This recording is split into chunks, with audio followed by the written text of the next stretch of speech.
Viktor Orban, Donald Trump. Ces deux hommes veulent faire triompher l'illibéralisme en Europe et dans le monde. Une démocratie illibérale, c'est quand un gouvernement élu démocratiquement travaille à affaiblir les contre-pouvoirs et l'état de droit. En général, il rejette l'immigration, l'islam, les droits des minorités et porte une vision réactionnaire de la société. Son projet illibéral, Viktor Orban le peaufine depuis qu'il est au pouvoir. Cela fait 15 ans. Aujourd'hui, il a le dirigeant de la première puissance mondiale à ses côtés, Donald Trump. Nous n'allons pas nous noyer dans une mer de wokisme, nous n'allons pas être submergés de migrants. Trump nous a rendu l'espoir d'une vie normale et de paix. Le dirigeant hongrois espère entraîner dans son sillage les partis de droite radicale qui gagnent du terrain en Europe. Alors, à l'ère Trump 2.0, comment les droites extrêmes européennes se transforment-elles ?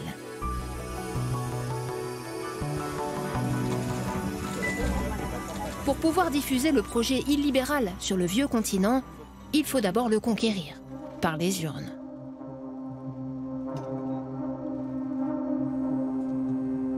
Aujourd'hui, presque chaque pays de l'Union européenne compte un ou plusieurs partis pouvant être classés de national-populistes ou d'extrême droite. Ces partis ont réuni au moins 20% des voix dans 17 pays de l'UE aux dernières élections législatives nationales. Mais même là où leur score est plus faible comme en Espagne, ils parviennent tout de même à imposer leur agenda. En Hongrie et en Italie, ils sont déjà au pouvoir. Il y a effectivement une montée arithmétique du vote, on le voit aux élections nationales, mais la manière dont le Parlement européen fonctionne contribue encore à donner davantage de moyens et donc davantage de visibilité à tous ces groupes. En effet, au Parlement européen, ces partis prospèrent. Aux élections de juin 2024, ils ont obtenu 192 sièges sur 720 et se divisent en 3 groupes. Les conservateurs réformistes européens menés par le parti de Giorgia Meloni, les Patriotes pour l'Europe, dont le principal parti est le Rassemblement national, et l'Europe des nations souveraines, principalement représentée par l'AfD. 5 députés de droite radicale siègent comme non inscrits. 3 groupes, car ces mouvements ne sont pas d'accord sur tout. Sur le plan économique, ou sur le positionnement à avoir vis-à-vis de Vladimir Poutine. Et enfin, sur le plan sociétal. L'influence de la galaxie Trump ne fait que creuser ce fossé, puisque l'extrême droite américaine promeut des positions fondamentalistes ou très conservatrices dans le domaine moral. Mais il y a des partis tels que le Rassemblement national ou le Parti néerlandais pour la liberté qui conservent des positions plus ou moins libérales et sont plus ou moins disposés à accepter le mariage homosexuel ou le droit à l'avortement. Il y a tout de même un sujet qui ne fait plus débat entre ces partis, l'appartenance ou pas à l'UE. Après l'expérience britannique du Brexit, la question d'un Frexit pour la France ou d'un Italexit pour l'Italie n'est plus à l'ordre du jour. Autre raison, l'Union européenne est une source de financement pour les groupes parlementaires et aussi un tremplin pour gagner en crédibilité. Il y a, même par rapport à l'Union européenne, un rapport d'ambiguïté et opportunisme. Il y a aussi une question de recherche de la légitimité. Si vous êtes Giorgia Meloni aujourd'hui, vous voulez apparaître légitime, vous avez très bien en fait que demander la sortie de l'Union européenne, de l'Italie de l'Union européenne, n'est pas une position légitime aujourd'hui. Ce qui n'empêche pas ces groupes de critiquer l'UE de manière virulente. L'Union européenne coche toutes les cases. C'est un empire marchand, wokiste, ultralibéral. Et parce que c'est sa nature, sa volonté, c'est un empire contre nos nations. Pour eux, il s'agit désormais de réformer l'Europe de l'intérieur.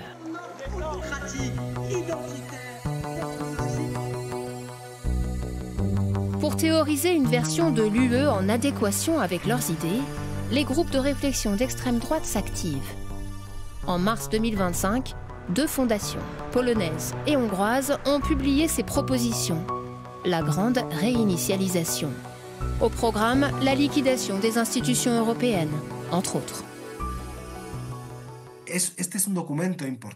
Il s'agit d'un document important,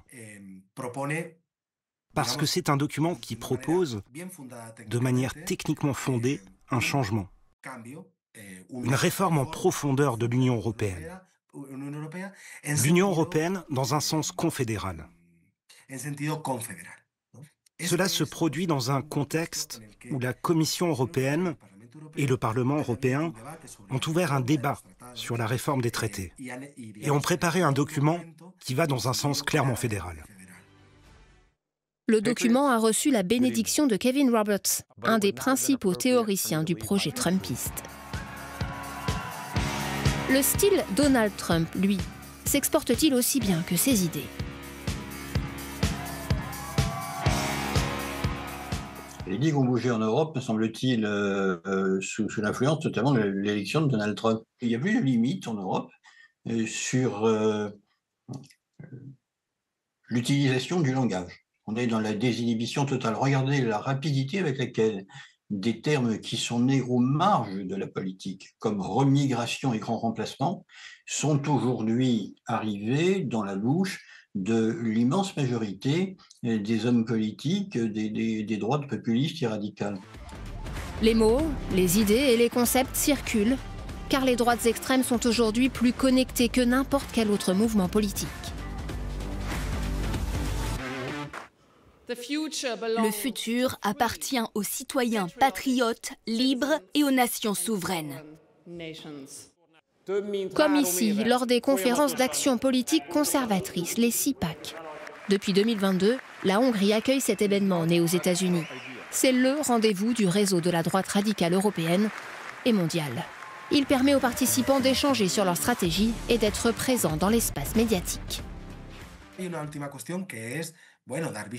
y a un autre point, c'est que c'est bénéfique de donner de la visibilité aux dirigeants et de montrer que ces mêmes dirigeants d'extrême droite entretiennent de bonnes relations, partagent du temps dans un même lieu.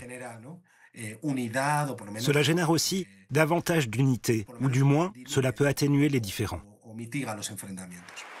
Il existe beaucoup d'autres forums de la droite radicale, comme celui des Patriotes pour l'Europe. En septembre 2025, un hommage à Charlie Kirk a été rendu sur scène. Ce militant trumpiste a été assassiné par balle par un homme présenté comme étant d'extrême gauche. Pourquoi cet épisode a-t-il traversé l'Atlantique ?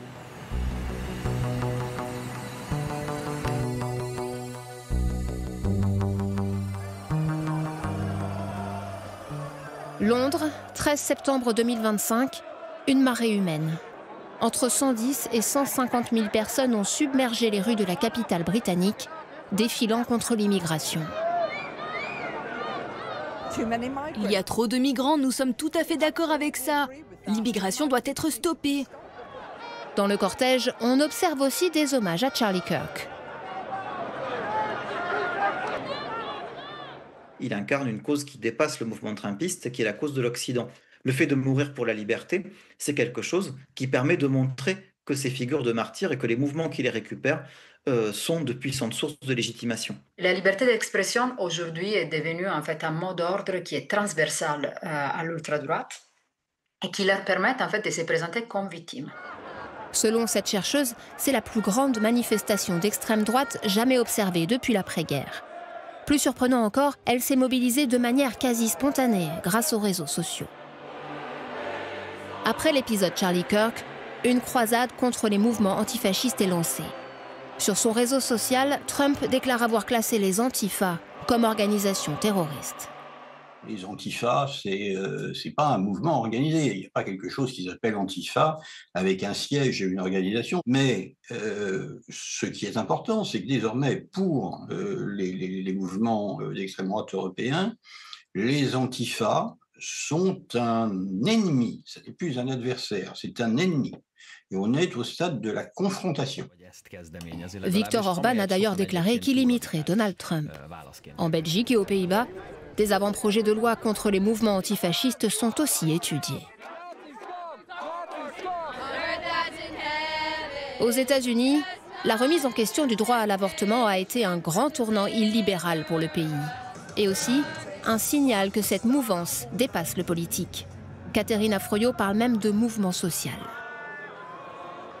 Nous avons eu l'habitude historiquement à étudier les mouvements sociaux comme des forces progressistes des changements culturels de l'ordre social. Des batailles qui sont des batailles progressistes, les droits civils, l'environnement, la critique à la mondialisation, etc. Un mouvement social réactionnaire donc, bien visible sur les réseaux.